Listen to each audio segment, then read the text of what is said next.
Bem-vindos às Quintas com Péricles Ramos. Aqui é um canal de amigos para amigos, onde vamos refletir questões importantes. Você vai encontrar reflexões, estudos, testemunhos e palestras. Se inscreva e compartilhe nosso programa para que seus amigos possam assistir com você.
Milagres de Jesus.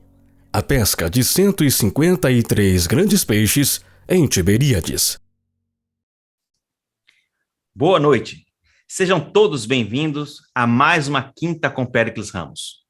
Hoje o programa está sensacional. Se é a primeira vez que você está aqui no nosso canal, aproveite para fazer sua inscrição, deixar seu like lá, clicar no dedãozinho ali, tá certo? Para que assim o YouTube reconheça que esse conteúdo é bom e ele mesmo comece a divulgar essa mensagem tão maravilhosa que é a mensagem de Jesus Cristo. Hoje estou recebendo um grande amigo, um amigo de muitos anos. Eu me lembro como hoje eu era membro da igreja de Botafogo e chegou um rapaz para pregar, novinho, assim com um terno quadriculado, um blazer quadriculado, né? E lá fora começamos a conversar e fizemos uma amizade desde aquela época. Boa noite, pastor Gustavo, tudo bom? Boa noite, meu amigo, tudo bem? E você, como é que está a vida? Lembro dessa data que você falou aí, entende? Lembro do blazer também. Lembro também, né? E a data? Foi numa era mais ou menos que ano aí? Foi numa quarta-feira, eu lembro disso. Exatamente. Foi na quarta-feira. Exatamente, foi marcante aquele sermão seu, viu? Obrigado. Podia marcar para voltar a pregar novamente aqui. A gente marca para depois apresentar fora da série aí dos milagres, a gente faz uma outra apresentação. Certo. Pastor Gustavo, o senhor formou-se em teologia no IAE ou no ENA? Formei no ENA em junho de 1979. Eu formei em 3 anos e meio. Aí eu vim ser pastor no distrito que abriu em Nova Friburgo. Eu fui o primeiro pastor desse distrito de Nova Friburgo. Oh, que legal, hein? Então, depois eu fui para ser diretor financeiro do Caxiense, depois eu fui para a Bahia como diretor de publicações, gerente de céus, depois eu fui para a Missão Nordeste como secretário tesoureiro, vim de novo para o Rio, para o Hospital Silvestre, fiquei 7 anos no Hospital Silvestre como tesoureiro do Hospital Silvestre. Após fui eleito presidente da Associação Rio de Janeiro, fiquei 10 anos no Rio, abrimos a Fluminense, fiquei 12 anos na Fluminense, depois disso eu aposentei. Oh, que pena. Pena, assim, no sentido de ter sua companhia nativa aí, né? Oficialmente. Mas chega o tempo que a gente tem que ser substituído e temos que pendurar a chuteira, né? Como diz o outro. Você tem uma larga experiência na parte administrativa, né? Parece que passou em todos os departamentos aí. Eu passei praticamente em todos os departamentos, entendeu? Todos os departamentos da igreja, nas 3 áreas da igreja, né? Na área de escola, na área de hospital, na área de ministério propriamente dito, administração em campus. Eu tive esse privilégio, né? Que benção, muito que grande. benção. E atualmente você está morando aonde, pastor? Eu moro em Tanguá, a cidade que tem o nome da cidade da formiga, né? Tanguá, em Tupi-Guarani, significa terra da formiga. Olha, eu não sabia disso, tá vendo? Tô aprendendo. O nosso programa também é cultura, tá vendo? É cultura pura, entende? Pastor, está sendo uma honra muito grande poder recebê-lo, é um amigo de muitas datas, muito tempo, não é? Uma pessoa muito querida. Eu estou muito feliz por ter aceito o nosso convite. Eu sei que é difícil aí, mesmo estando agora não na ativa, né? Mas tem outras atividades, né? Que acabam tomando muito seu tempo, mas ter reservado esse tempinho para ficar conosco aqui. Mas, Félix, eu digo sempre o seguinte, eu sou um pastor jubilado, mas não sou um adventista apostatado. Que beleza, gostei dessa aí. Gostei dessa aí. Pastor, mas antes de passar, então, a palavra para o senhor, que as pessoas estão ansiosas para lhe ouvirem, na verdade, sim, vamos fazer uma pequena oração, não é? não. Pai Celestial, muito obrigado por este momento que tu nos dá de estudarmos a tua palavra. Por favor, venha estar conosco neste momento, inspirando o pastor Gustavo e preparando nosso coração para a mensagem. É o que pedimos em Cristo Jesus. Amém. Pastor, que o Senhor lhe abençoe mais uma vez na explanação da sua palavra, viu? Obrigado, obrigado, e quero dizer que é um prazer muito grande estar com você aí e também com todos os nossos amigos que estão nos assistindo, que a graça do Senhor Jesus Cristo possa alcançar a todos esses corações e vida. E na série que nós estamos estudando sobre os milagres de Jesus, então nós vamos falar um pouco hoje sobre o milagre no mar de Tiberíades. É uma citação muito interessante, praticamente o último capítulo do livro de João, em que ele relata esse milagre maravilhoso que Jesus Cristo realizou e a reação dos discípulos diante da presença de Cristo, mais uma vez, se aparecendo para eles, na realidade, é a terceira vez que Jesus se manifestava a eles, e João descreveu isso muito bem, e eu quero, então, ler o texto para que nós possamos comentá-lo depois, ok? João, capítulo 21, nós encontramos assim: depois disso, tornou Jesus, junto do mar de Tiberíades, a se manifestar aos seus discípulos, e foi assim que ele se manifestou. Estavam juntos Simão Pedro, Tomé, chamado Dídimo, Natanael, que era de Caná da Galileia, os filhos de Zebedeu e mais 2 de seus discípulos. Disse-lhes Simão Pedro: vou pescar. Disseram os outros: também nós vamos contigo. Então saíram e entraram no barco, e naquela noite nada apanharam. Mas ao clarear da madrugada, estava Jesus na praia. Todavia os discípulos não reconheceram que era ele. E perguntou-lhe Jesus: filhos, tendes alguma coisa de comer?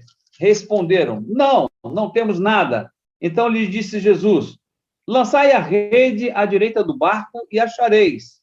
Assim fizeram, e já não podiam puxar a rede, tão grande era a quantidade de peixes. Aquele discípulo a quem Jesus amava disse a Pedro: é o Senhor. Simão Pedro, ouvindo que era o Senhor, cingiu-se com as suas vestes, porque estava despido, e lançou-se ao mar. Mas os outros discípulos vieram no barquinho, puxando a rede com os peixes, porque não estavam distantes, senão quase 200 côvados, bem pertinho da praia já. E ao saltarem em terra, viram ali umas brasas, em cima peixes, e havia também pão. Disse-lhes Jesus: trazei alguns dos peixes que acabaste de apanhar. Simão Pedro entrou no barco e arrastou a rede para a terra, cheia de 153 grandes peixes. E não obstante serem tantos, a rede não se rompeu. Disse-lhe Jesus: vinde e comei. Nenhum dos discípulos ousava perguntar-lhe: quem és tu? Porque sabiam que era o Senhor. Veio Jesus, tomou o pão e lhes deu, e igualmente o peixe. E já era essa a terceira vez que Jesus se manifestava aos discípulos, depois de ressuscitado dentre os mortos. Este assunto aqui ele é muito importante, que tem alguns pontos que nós queremos pensar para verificarmos a bondade do Mestre para com os seus discípulos. O contexto ele é muito interessante, porque nós encontramos os discípulos, 7 deles, dos 11, que estavam restando, porque Judas já não era mais contado, nós encontramos 7 deles que estavam ali na praia, quem sabe um pouco desanimados, certamente desanimados. Por quê? Porque já não tinham mais a presença do seu mestre com eles. E nós encontramos discípulos que estavam ali mal vestidos, quem sabe até mesmo com fome, esperando agora enfrentarem um novo estilo de vida, porque para eles o que tinha que acontecer, aconteceu com o mestre, e não lhes havia mais esperança para o futuro. Praticamente estavam ali desanimados. E nós, ao vermos a situação desses discípulos, entendemos o desânimo que eles passavam, em decorrência de que parece que o ministério de Cristo já havia se concretizado e não havia mais por que ele ficar nesta terra. Assim eles até pensavam. E quando nós encontramos estes homens que agora estavam necessitados de comida, de vestimenta, e iniciaram um novo estilo de vida, depois de 3 anos, 3 anos e meio, estando ao lado de Jesus Cristo, isso parecia muito difícil. Eu creio, se fosse um de nós que estivesse ali, nós estaríamos na mesma situação. Como enfrentar um novo estilo de vida? Como enfrentar agora, depois de tantas vezes que eles viram milagres acontecerem, estarem sendo ensinados por aquele grande mestre que estava com ele durante todo esse tempo. E naquele mesmo lugar que eles estavam, no mar de Tiberíades, eles podiam se lembrar de muitos momentos agradáveis ao lado do Senhor Jesus. Dentre eles, eles se lembravam daquela multidão que, bem pertinho de uma praia ali, foi alimentada. 10.000 pessoas alimentadas pelo mestre por poucos pães e alguns peixes. Eles se lembravam também da cidade de Cafarnaum, que estava logo ali na frente, e dessa cidade muitas coisas foram ocorridas pela presença do mestre, muitos ensinamentos, muitos milagres ocorreram na cidade de Cafarnaum. Eles puderam contemplar aquele mar que lhes era conhecido, e alguns momentos de tribulação eles passaram no mar de Tiberíades, quando as ondas encapeladas e o vento que sussurrava forte, praticamente fazia com que eles tivessem a sensação de naufragar. Eles viram o mestre se levantar e, com a ordem dos seus lábios, fazer o mar se acalmar e o vento sossegar, e eles viram ali toda aquela grande manifestação da divindade do Senhor Jesus Cristo. Agora, sem nenhuma esperança, e Pedro, que mantinha no seu coração o gosto pelo barco e também pela pesca, tomou a seguinte decisão: vou pescar. É difícil quando a gente para uma atividade que vinha sendo continuamente praticada e, de repente, tem que voltar para alguma coisa anterior. Seria a mesma coisa que, depois de todo o meu ministério, eu ter que voltar a trabalhar numa farmácia como eu trabalhei no passado. Eu iria me sentir muito deslocado. Eu iria me sentir muito desanimado. E Pedro sentiu isso. Então, a única solução para a sobrevivência dele e dos seus amigos, dos seus 6 amigos, inclusive 2 que a Bíblia aqui não cita o nome, diz filhos de Zebedeu, que nós sabemos que era Tiago e João, eles então disseram: nós vamos acompanhar você, Pedro, nós vamos também pescar. E durante toda a noite, como se diz na gíria da pescaria, eles lavaram a rede sem pescar nada. Jogavam a rede de um lado, jogavam a rede do outro e não conseguiram nada. É muito ruim quando numa pescaria você não consegue fisgar nenhum peixe, quando você não consegue trazer nenhuma criatura que pode lhe favorecer, inclusive, o sustento para o dia seguinte, a alimentação para os filhos, quem sabe até uma roupa que eles necessitavam. E sabíamos que eles pescavam até mesmo despido, porque as roupas que tinham que ser conservadas, porque a maresia realmente ela é muito cruel com os tecidos e acaba com tudo, não é verdade? Então, naquele afã de joga a rede aqui, joga a rede ali, sem pescar nada, os momentos foram passando e eles pensavam e conversavam a respeito do futuro deles, que parecia agora um futuro sem sucesso. E a noite passou, o dia começou a clarear. Mal sabiam eles que estavam sendo observados por um estranho que na praia, durante a madrugada, já os contemplava. E quando raiou o dia, eles puderam ver aquele vulto, aquela pessoa que estava lá na praia, e perguntou para eles: aí, gente, tem alguma coisa para comer? E eles disseram: não. Eu penso que essa negativa ela foi pronunciada com muita tristeza. Mas logo, logo veio um conselho daquele estranho que estava na praia. Olha, jogue a rede do lado direito. E então eu fico pensando, por que eles jogaram a rede? Se fosse eu diria para o estranho, meu amigo, você não sabe de nada, eu passei a noite toda aqui lavando rede, não pesquei nada. Agora, você manda jogar a rede aqui, por que eu devo jogar? Mas interessante que eles não questionaram. Não houve aí nenhuma manifestação de dúvida. Eles pegaram a rede e lançaram-na do lado direito. Interessante que na posição que o barco estava e na posição que o estranho, que eles não conheciam, estava, esse estranho estava exatamente do lado direito do barco. E eles lançaram a rede do lado direito e, de repente, sentiram alguma coisa muito forte, como que não conseguimos puxar. Sentiram que a rede estava repleta de peixes. E logo, logo, a Bíblia nos diz aqui que João, o discípulo amado, quando ele olhou para a praia, ele gritou e exclamou para Pedro: Pedro, é o Senhor! Eu gosto desse termo, é o Senhor. Sabe por quê? No livro de Atos dos Apóstolos, se existe algo que ficou muito caracterizado, é esse termo Senhor.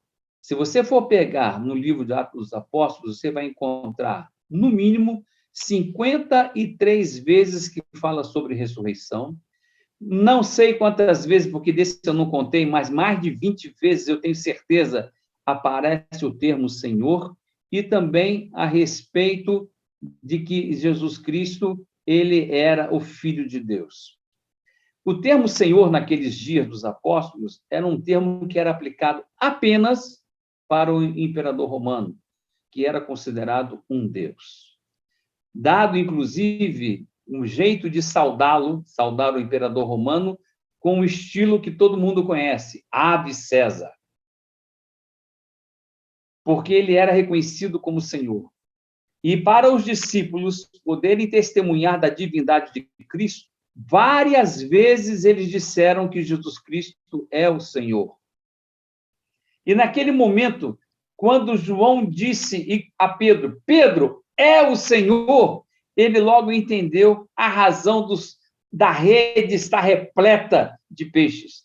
Ele logo entendeu que, na ordem que Cristo mandou, lancem a rede do lado direito, ali estava vinculado o GPS da onipotência e da onisciência divina, que sabia onde estava o cardume.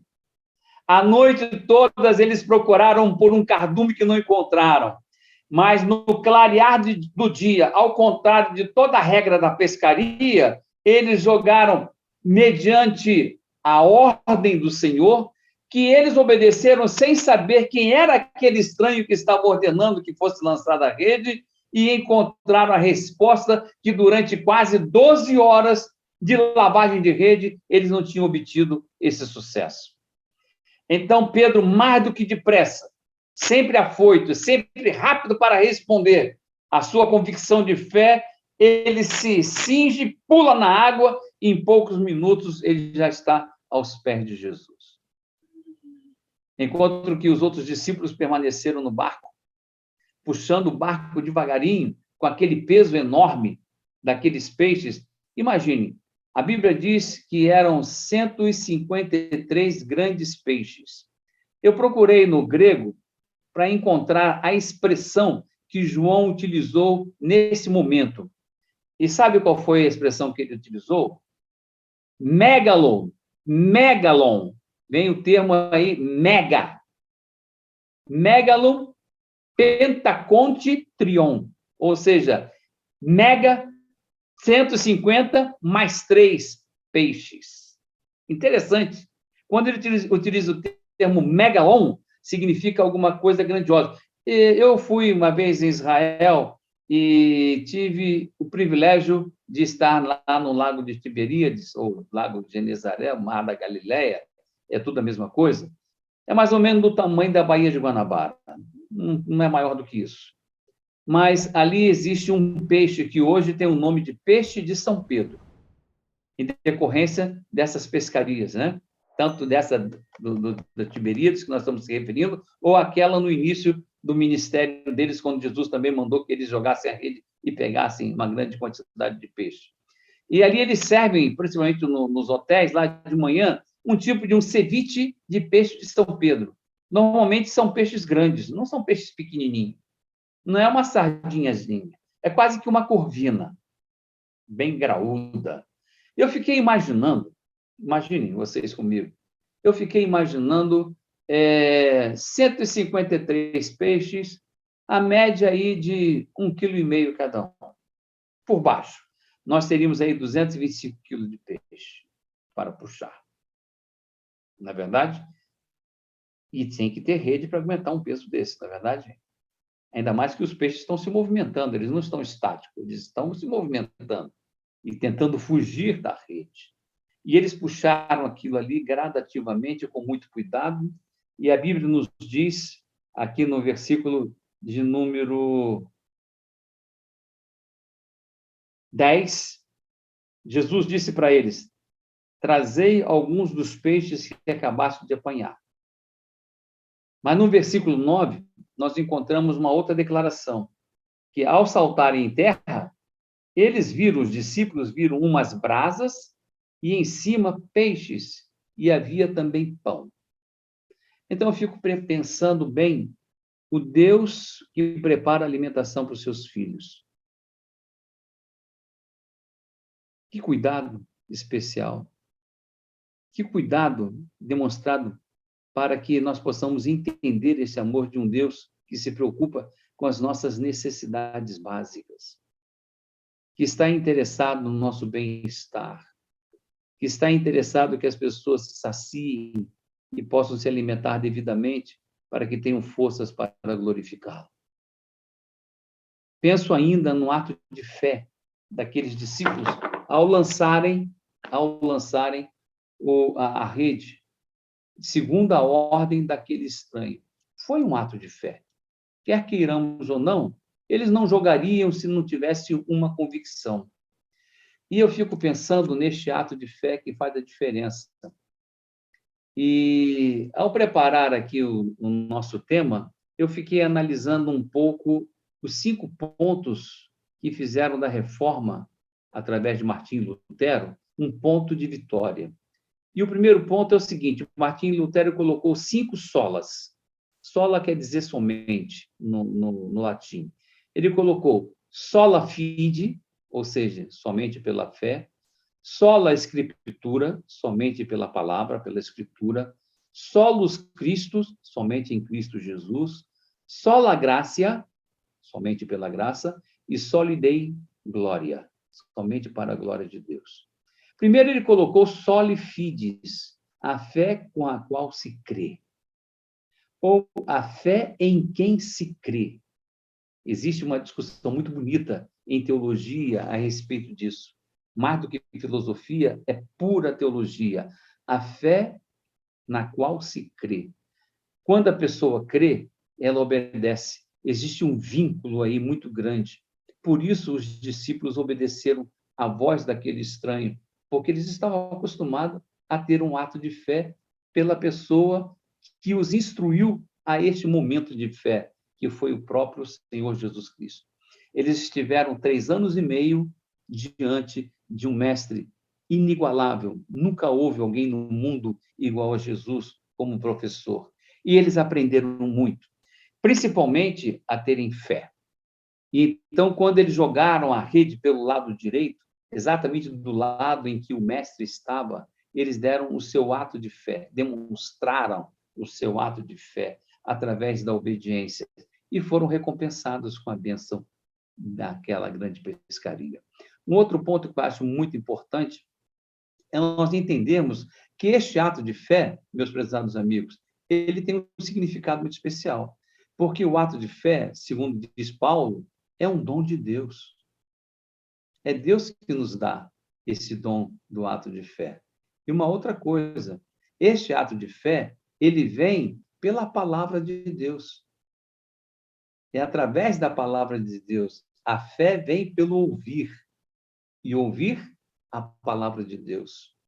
E outro ponto também importantíssimo, a fé é a certeza das coisas que se esperam, dos fatos que não se veem. Você não vê, eles não viram os peixes, não sentiram durante toda a noite nenhum beliscar de um peixe na rede, mas quando tiveram fé e obedeceram, consequentemente, eles tiveram o prêmio que mereciam. 153 grandes peixes, mégalo. Não era pequenininho, era alguma coisa especial. Porque sempre, como resultado da fé, nós encontramos coisas grandiosas. E eu aprendi isso. É pela fé que você se torna grande. É pela fé e pela humildade que você se torna importante. Assim Jesus nos ensinou. E os discípulos ali agora estavam diante do Mestre. Viram o fogo, viram o peixe sobre o fogo, viram o pão. Jesus mandou que eles fossem lá na rede e pegassem mais alguns peixes que eles haviam acabado de pescar. Jesus os serviu, eu imagino a maneira como Jesus novamente partiu o pão e dava para cada um deles um pedaço. Vocês estão lembrados que a experiência daqueles discípulos de Emaús conseguiram reconhecer a Jesus quando foi o partir do pão? Quando eles chamaram Jesus para dentro da casa deles, e quando chamaram Jesus para comer com eles, e Jesus partiu o pão, aí que abriu os olhos deles e viram assim, é o mestre. O jeito de partir o pão. Eu creio que dentro da última ceia, eles puderam ver também aquele modo de Jesus partir o pão e distribuir a cada um de uma maneira assim muito amorável, de uma maneira muito cuidadosa. E eles viram isso aqui. E nós encontramos nas Sagradas Escrituras que eles ficaram quietinhos. Eles não foram capazes de dizer nada. Eles ficaram só olhando aquilo que Jesus podia fazer. E então nós encontramos uma outra coisa interessante. Quando Jesus, no versículo 12, capítulo 21 de João, versículo 12, ele disse o seguinte: vinde e comei.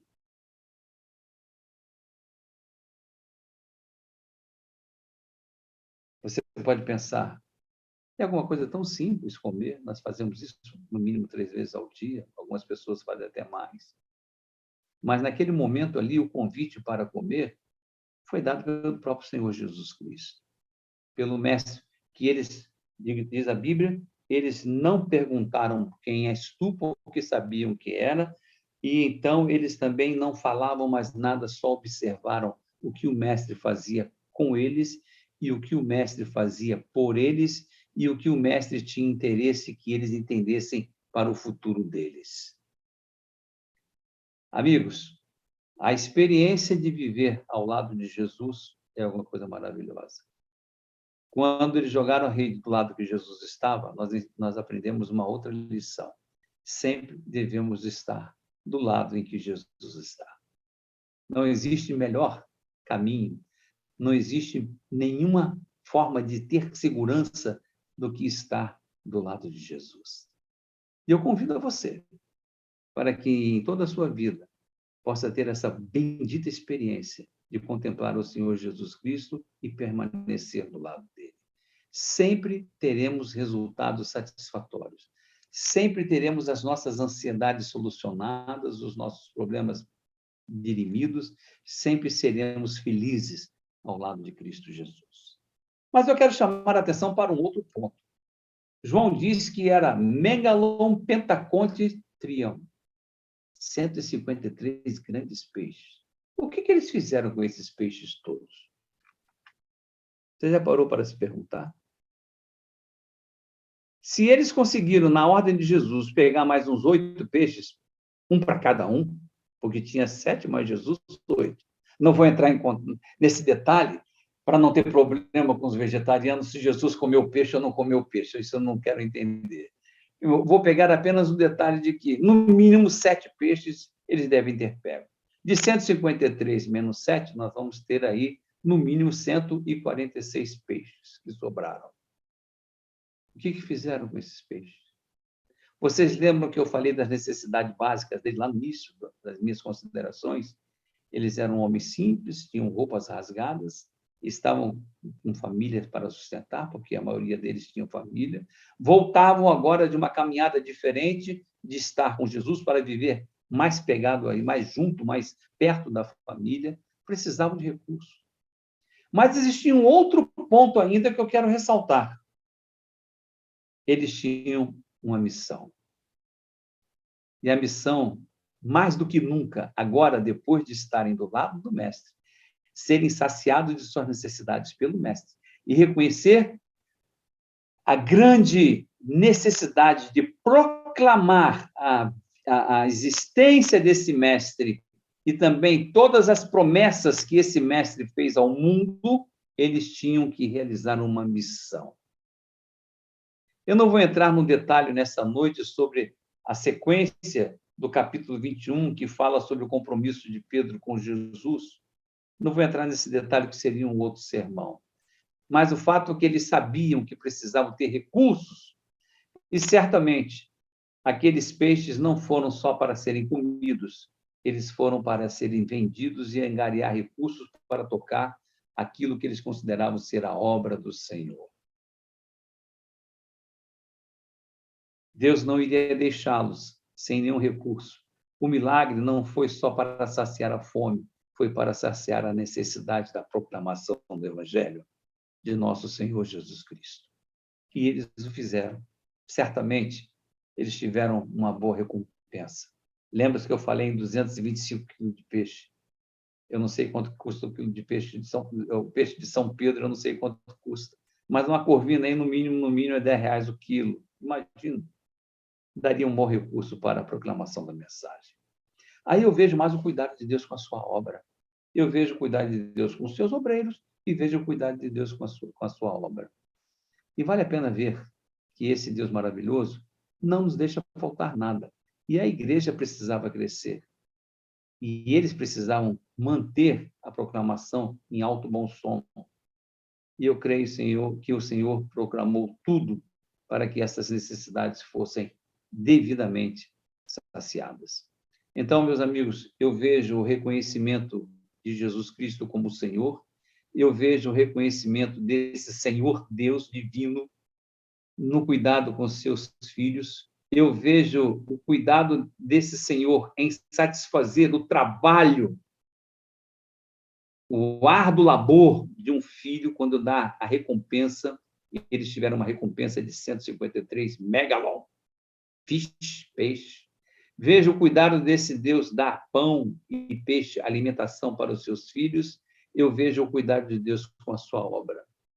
Então, nada mais perfeito de dizer, como Martim Lutero colocou na sua última sola, Soli Dei Glória. Toda honra e toda glória seja dada a esse Deus. Amém. E eu tenho certeza que todos que estiverem associados, ligados, permanentemente ao lado desse Jesus Cristo, só serão privilegiados. O privilégio não será, quem sabe, o resultado aqui nesta terra, mas eu tenho certeza que o privilégio maior será conviver com ele a eternidade. 1000 anos no céu e a eternidade nesta terra. Você está querendo ter esse privilégio? Quer usufruir dessa condição? Permaneça ao lado de Cristo e o reconheça como Senhor. Amém. Assim, nós vamos entender. Todo aquele que reconhecer Jesus Cristo como Senhor, a Bíblia diz, será salvo. Estamos nesse grupo de pessoas que esperam a salvação, porque nós reconhecemos Ele como nosso Senhor, nosso Deus e nosso amigo. Que você possa experimentá-lo e viver com Ele por toda a tua vida. Amém. Quero fazer uma oração. Se você me permite, vamos orar juntos. Maravilhoso Pai, obrigado pela revelação da Tua palavra. Ao encontrarmos neste capítulo de João, esses cuidados absolutos que o Senhor, através do Teu Filho amado Jesus Cristo, demonstrou naquela praia. Eu estive naquele lugar, Senhor, e pude relembrar esse capítulo e esse momento tão aprazível para os discípulos e para todos aqueles que vão ali e podem ver em lugar, com os próprios olhos, o lugar desse milagre. Deus, continue fazendo um milagre em nossas vidas, o milagre da transformação, o milagre que nós possamos entender a tua grande vontade de termos juntos a cada momento e que possamos reconhecer o milagre da salvação e da conversão que o Senhor pode conceder a cada um de nós. Perdoando os nossos pecados, saciando as nossas necessidades físicas, materiais e espirituais, fazendo com que, através desta vida, nós possamos glorificar o Teu nome.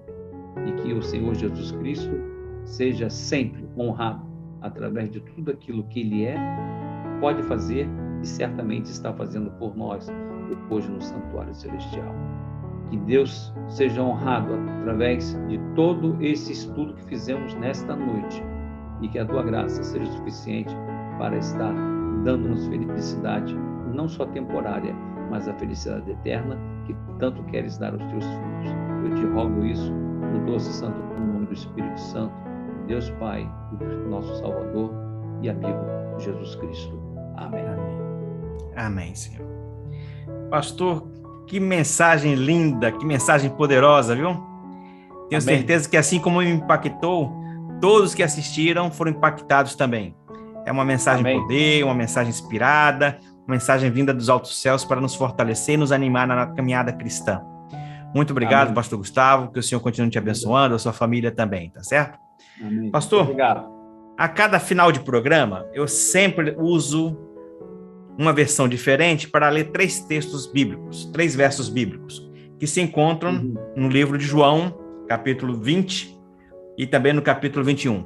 Hoje eu vou usar a nova versão internacional, NVI, que diz o seguinte: Jesus realizou na presença dos seus discípulos muitos sinais miraculosos que não estão registrados neste livro, mas estes foram escritos para que vocês creiam que Jesus é o Cristo, o Filho de Deus, e crendo tenham vida em seu nome. Amém. E o último verso é do último capítulo, o verso 25, que diz o seguinte: Jesus fez também muitas outras coisas. Se cada uma delas fossem escritas, penso que nem mesmo no mundo inteiro haveria espaço suficiente para os livros que seriam escritos. Muito obrigado pela sua companhia. Que Deus possa te abençoar, te confortar, te animar na sua caminhada cristã. E continue firme. Continue colocando Jesus, melhor dizendo, andando ao lado direito de Jesus, não é isso, pastor? Amém, ao lado direito, que ele estava. Exatamente. Que Deus conceda uma boa noite para você, uma noite de paz, e nos encontramos na próxima quinta-feira com mais uma Quinta com Péricles Ramos. Um grande abraço a todos. Abraço a todos.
Milagres de Jesus.